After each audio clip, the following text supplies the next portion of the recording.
I'm in salad and I saw Star Trek, the original series, The Conscience of the King. It is directed by Gerd Oswald, written by Barry Trivers, and if you haven't seen this episode, I will spoil it for you. This episode starts and we're following Kirk. He gets a call from his friend. The friend's like, hey bud, I got a guy, right?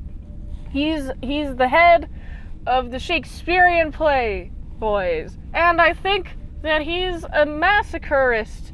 He caused the massacre of this planet. 8,000 people died, don't you know? And so, of course, Kirk's like, fine, we'll come over.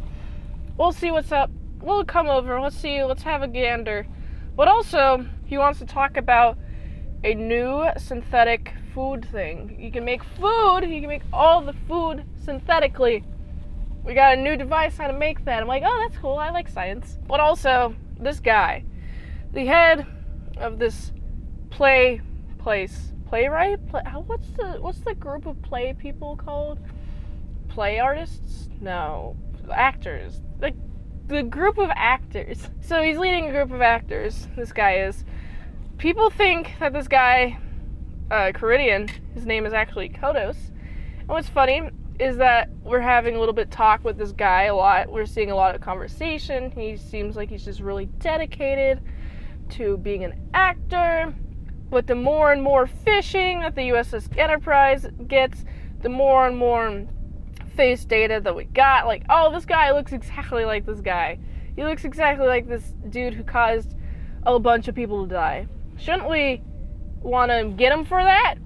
And what's interesting, there's a moral dilemma here. So this guy has caused bad in the past. This guy believed that what he was doing was the right thing. It was the only thing that could happen because of supply ships couldn't come towards his planet in time to save everybody, so a lot of people had to die in order to share the same resources. So there's a practical reason why to kill 8,000 people, but it's not a good thing. And throughout the episode, there's talk amongst the crew. And it's like, oh, this guy is a murderer. This guy is a murderer. Isn't that weird? Isn't that weird? And so the only practical solution, obviously, is to invite him on the USS Enterprise and have him do a little bit of a show for the crew, because they're tired, they're overworked. Give them a little bit of a break, you know. So we have these actors. They're coming on the USS Enterprise. They're reciting Hamlet. Wow, Shakespeare is popular.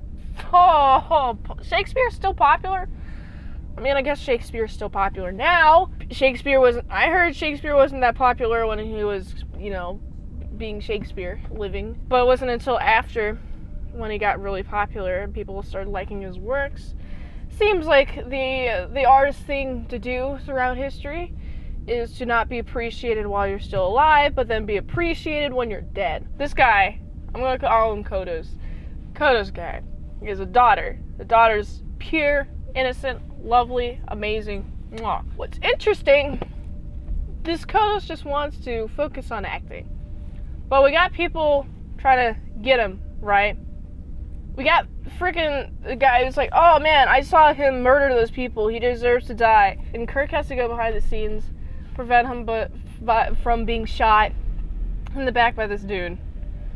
And what's fun is that guy then also gets God. So he's now dead. So the only person who has witnessed this massacre is now Kirk. So he's the only eyewitness. And what's interesting is that there seems to be somebody going after somebody trying to go after Kodos, which is weird. I wouldn't believe it's Kodos because he's on stage, so maybe it's somebody else.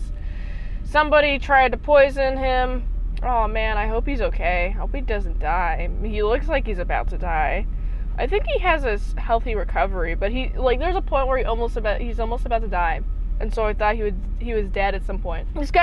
Somebody is trying to murder these people. What, to prevent him from talking or something? Oh, wow, you got close to the idea that Kodos is a guy who murders people. How about I murder people?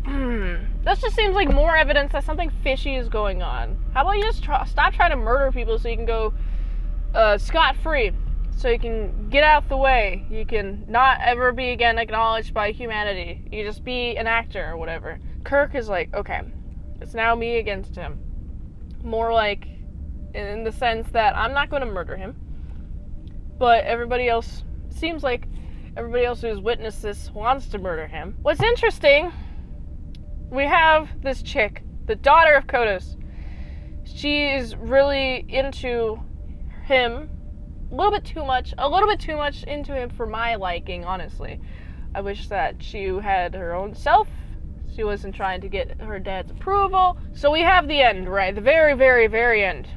Climax of the episode. Everything's coming to a peak. There's rumors, a lot of murmurs. This guy is an executioner. And we're actually given confirmation that he is right, actually. Kirk is right that this guy's executioner. And also, everybody else is right that this guy's an executioner. Whoever has seen him. And also believes that he is, in fact, an executioner just by not even seeing who he is, but, like, everybody else on the ship is like, yeah, that guy seems a little bit fishy, dude. For sure. 100% confirmed. This guy is the executioner. How can I tell? Well, the daughter is like, oh my goodness, people are coming so close to finding out that you're the executioner, so I had to have some blood on my hands. And this guy seems genuinely so upset, because he's like, man, I didn't want that to be mentioned at all, but also, it seems like this guy doesn't want to get into any fight of any kind at all. He seems genuinely in remorse that he caused the death of all 8,000 of those people, no matter how people look at him. It's literally called the conscience of the king. This guy has a major conscience. And he's being not even executed, persecuted, that's the word. He's being persecuted for this deed that he committed, that he feels guilty of, and he wished his daughter didn't have any blood on her hands. He just wanted her to be pure and innocent. He already has a ton of blood on his hands. He just wanted to raise a daughter who was really into acting. Didn't have to worry at all about murdering. And it's unfortunate this daughter has caused a lot of grief and doesn't want her father to get caught. And I'm like, this is how you get your father caught, is by doing shady stuff like this. Like trying to poison people, dude. You can't just do that. This chick is so father crazy that she's like, I have to. And I have to just point guns at people. I have to point a gun at Kirk. Pew, pew, you're in the way. Pew. Of course, Kodos is like, this guy doesn't deserve to die. So instead, he dies. And so this chick's like, I killed my father. And I'm like, you should have tried to poison Riley, dude. Why'd you have to do that? Doesn't seem like a very smart thing you did. And then there's a jump from, how did she get out? But apparently, her father's still alive and giving performances. And I'm like, wait, where did they go? They just like, okay, bye now. This ending, it's a little rushed for me. Personally, I wish there was more of a clean-cut ending. Like something clearly happens and then they leave. It's shown that they leave and they're dropped off somewhere or arrested or something. I don't know. It doesn't really show that at the end of this episode.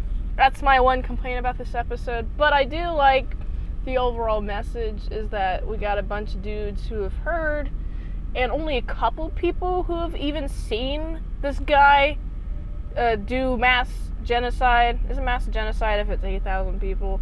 What qualifies something as genocide? Let me know in the comments below. How many people need to die in order for it to be called a genocide? So this guy has killed a lot of people. This guy doesn't feel good about it. But even though he doesn't feel good about it, there's still people who hate him because he's done it. But he doesn't feel good about it. So at what point do you persecute somebody who doesn't feel good about the thing that they did? Do you still persecute them? And I think that's what the episode ultimately is about. I like this episode a lot. It's Shakespeare, cool, nice, good job. I mean, I guess the only Shakespeare that I'm really familiar with is Romeo and Juliet and Othello. I've heard about Hamlet, but I've never actually read it, so I don't know what happens in Hamlet. All I know is that Hamlet and all the other things that Shakespeare makes are either comedies or tragedies. And I assume that Hamlet's a tragedy because of how tragic it ends. Oh man, it's so sad. How can anyone listen to Shakespeare's words, man, if they're not in modern English, dude. I can't understand it, honestly. That's just my thing with Shakespeare. Too much. Oh, how cometh that thee thy thothum thee tho fuhuta? That's Shakespeare. Too many words, honestly. But other than that, this is a nice episode. It made me think, but the ending is not that clean. So I gotta give this episode a solid 7.7 out of 10. If you like this review, watch another one. The platform really likes that. If you want a fast track movie, you can't do that for $20 redeemos at patreon.com/ASEPresents. And if you'd like to help support the daily grindiness of all the daily movie reviews, go to this link tree. Find the way you can help support the daily grind of all the daily movie reviews. So you can go here. And until next time, mint salad sauce. See you later to my salad croutons and bacon bits. Boop. Beam me up.